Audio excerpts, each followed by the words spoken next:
Hello beautiful people, welcome to my mini vlog. చాలా రోజులైంది ఇలా మినీ వ్లాగ్ చేసి. ఈరోజు కార్తీక పౌర్ణమి, అందరం పొద్దున లేచినాం. వెరీ రేర్ అందరం కలిసి ఇలా లేయడము, కలిసి పనులు చేసుకోవడము. జానికి అగ్గిపెట్ట లేదు దీపం పెట్టనీకంటే కిందికి పోయి మళ్ళీ అగ్గిపెట్ట తీసుకొచ్చి ఆమెకి ఇచ్చినాను.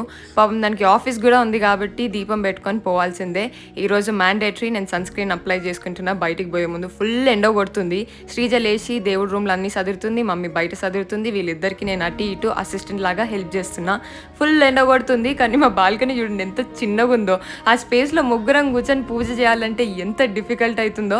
కానీ మా మమ్మీ ముగ్గురం కూర్చొని చేయాల్సిందే, ముగ్గురం కూర్చొని దీపం పెట్టాల్సిందే అంటే ఇక కూర్చొని ఎలానో అలా మేనేజ్ చేసుకున్నాము. పొద్దున ఎప్పుడో లేచినాము.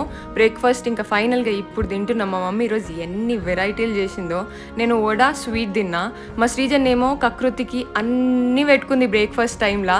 లంచ్ ఏం చేస్తుంది చెప్పండి. మా మమ్మీ ఈరోజు అన్ని స్పెషల్స్ ఎంత యమ్మీగా చేసిందో. స్పెషలీ ఈ వడ డెఫినెట్గా నేను ఇది చూపించాలి, ప్రతి ఒక్కళ్ళు ట్రై చేయాలి, అంత బాగుంది. Yummy yummy. ఇంకా పనికి పోయి రిటర్న్ సాయంత్రం వచ్చేసినాను.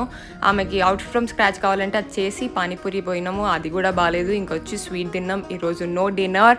వచ్చేసరికి అను వచ్చింది. ఇది పాపం హాస్పిటల్లో అడ్మిట్ అయింది. దీనికి అస్సలకి బాగాలేకుండే, అయినా కూడా ఎంత యాక్టివ్గా ఉంది చూడండి.